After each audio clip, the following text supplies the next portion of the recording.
I'm gonna leave the bed off because it's gonna make it so much easier to do everything. Exhaust, I want to run the exhaust all the way out the back on this truck to get rid of any drone, because this is going to be used on the highway a lot. It's going to be a road trip rig. I'm going to drive it to New York. I'm going to drive it a lot, so I want it to be loud, but I don't want drone, so I'm going to bring all the noise out the back. And I'm going to be replacing these wore out shocks, probably putting air shocks on it. I need to change the fluids in the front and rear diff. And what else? Oh yeah, I gotta wire a 7-pin connector or whatever for the brake controller. Just everything's gonna be easier with the bed off. I'm actually really glad I took that off now, so I'm just realizing how much easier it's gonna make everything. Anyway, I'm gonna get to work and stop rambling on. I'll see you guys in the next clip. I got my fancy Hurst shift knob installed. Looks a lot better than that cracked up old original one. Even got this here. I had that kicking around, and this thing came with a bunch of adapters and stuff, so I was actually able to put that on. These are 2 different thread sizes, which is kind of weird. Just barely clears the dash, but it works and it looks cool. Oh yeah, makes it look fast. It's not going to be fast, that's for sure. You ain't getting anywhere fast with a SM465, but you can make it through the woods, cross creeks and all that kind of fun stuff. I've got everything needed to finish my fuel system. I got my fuel lines in there, braided stainless, I always use. Earl's fitting, fuel filter, just all kinds of bits and pieces. That's my oil pressure gauge adapter, so I can use mechanical oil pressure gauge. This is my steam port adapter. I'm going to put that in line with the radiator hose, top radiator hose, fuel rail fittings, some extra leftover fittings from the Buick LS swap in case I need them, straight fittings. Definitely gonna have to replace these bed bolts. You know what's weird about this truck is it's got some pretty bad rust pitting up in here. It's not all the way through or anything, but it's just pretty badly pitted. Around the windshield's good. It's just weird. I don't know what would cause that. If you got any ideas, let me know. Alright, making good progress. I got both lines started on this side. Of course, I still got to put my little rubber safety piece on there I talked about earlier. I'll show you what that looks like when I'm done with it. That's my return line. I started with the return line, so kind of get a route going, because the feed line has the filter on it, so you got to add more connections there. That goes up in there. It's actually a pretty short line, which is nice. So 20 feet is all you need to order of the line. But yeah, it comes up here, and it worked out good because this edge of the fitting is up against the gas tank, so it kind of supports it, because I had to cut off those little tabs that hold the, or tack welded to this line that keep it in place. So it's kind of a unit now, and it's not going to move around. So this is my vent. I'm just going to steal that vent off of the old tank over here, take that off and put it back on here.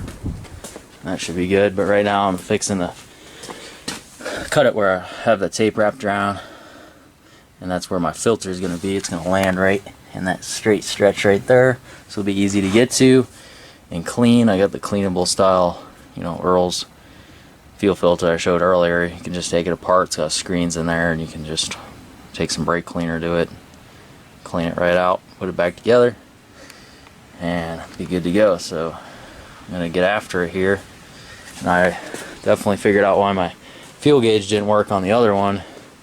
both the ground and the wire for the level was broken. So got a lot of different issues going on there. So this should be easy since it's all new.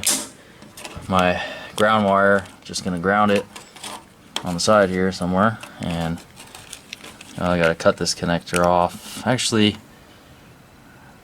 I'm probably gonna cut that off and put another connector on that I actually have the other side to, so that it can be, you want to be able to disconnect that if you gotta pull the tank. So I'm gonna find a set of connectors I have, because I don't have another side to this, so I'm not gonna use it. And then one of these is the fuel pump, one of these is the, I think the purple one is the level. So should be able to get that working again, but you can see where this is grounded, was grounded here. That was broken a long time. I'm probably going to reuse that spot, I guess, and then just clean it up. Well, now that I've got a tripod, I'm going to put the camera on the tripod here and zoom up and see how far away I need to secure those fuel lines from the clutch linkage.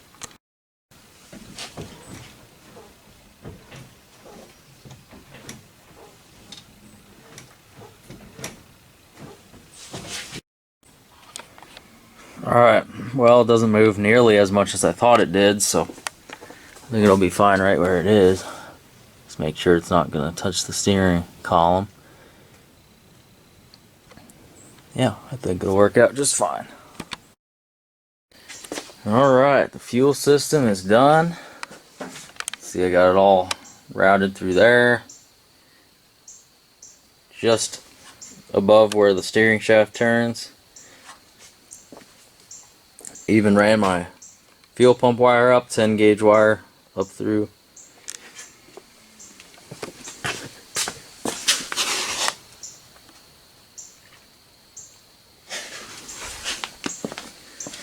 And I put these connectors on it.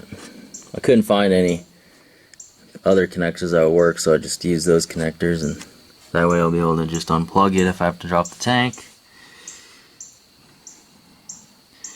And we got my vent on. It's all ready to go. So you know what that means.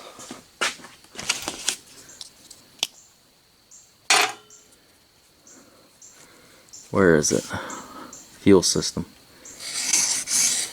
Toss that out. Alright, so last night I got the dash all taken apart and got the gauge cluster out of there.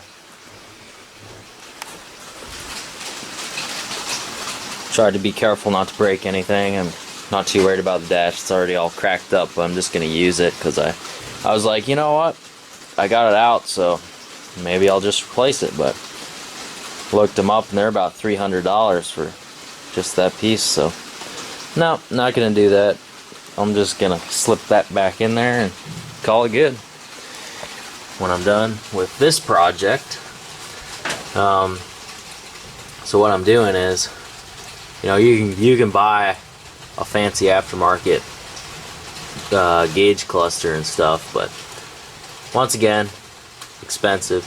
I like doing things cheap, so what I'm doing here is taking all these non-working gauges out. This just seems like a bad design altogether.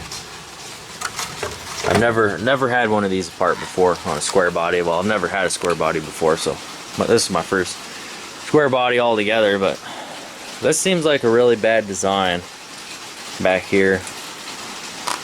And really cheap plastic and stuff. You know, we're getting into the 80s here, and the plastic is, you know, not the best. But could be worse. It's in fairly decent shape. So what I'm gonna do here is, I want mechanical gauges. I don't want to try and get these crappy old,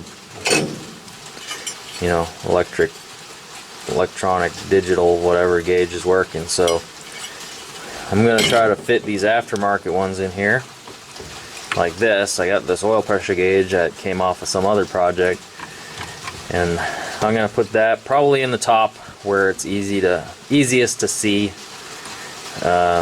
maybe right here, and then I'm gonna get a matching temperature gauge. Will go here, and then I think I'm gonna try to find a 2-inch tack and put it down here. That'd be kind of cool. And this one's just a blank. I'm probably just gonna leave it blank. I might get a voltmeter and put it in there. I was working on my mower, but it started raining pretty good. But of course I got the grass mowed last weekend. It's already needing another mow, so you know, but I ran over a nail and thought I would be able to put some slime in there or patch or something and fix it, but that wasn't the case, so I'm gonna have to take that somewhere. The tire is just big enough where it's really hard to do it without a tire machine, so I'm just gonna take it somewhere and have it fixed. Alright, I'm trying to figure out the wiring. I got the battery cables all hooked up and grounded it right there. And I ran a ground from the head to the frame. You always want to run a nice hefty ground cable. And then I got this here running to the core support. I should probably run one off of the ground here to the core support as well. I've got a ground back there. You know, it's red, but it works. 10 gauge wire running from the firewall to the back of the head. Starter's in. I hooked it up temporarily just to test things out.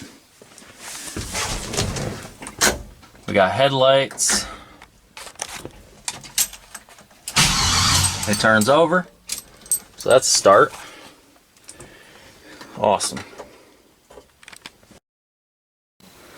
Alright, I got a lot done. The harness is on the engine. Got everything tidied up the best I could for now. Got all my connectors here, everything. I'm making a separate video on the wiring part of it. Right now I'm working on the fan shroud. I got the radiator back in, and you can see I had to trim the corner of that out for the steering lines to go through, but that shouldn't affect much of anything. So I'm going to put the fan in and make sure it clears everything and start working on the top piece of the shroud. Alright, I just went ahead and got a new tire put on this thing here. Tried to do it myself, but I could not get the lip of the rim to come out off of that wheel, so it was worth the $15 to have somebody else do it.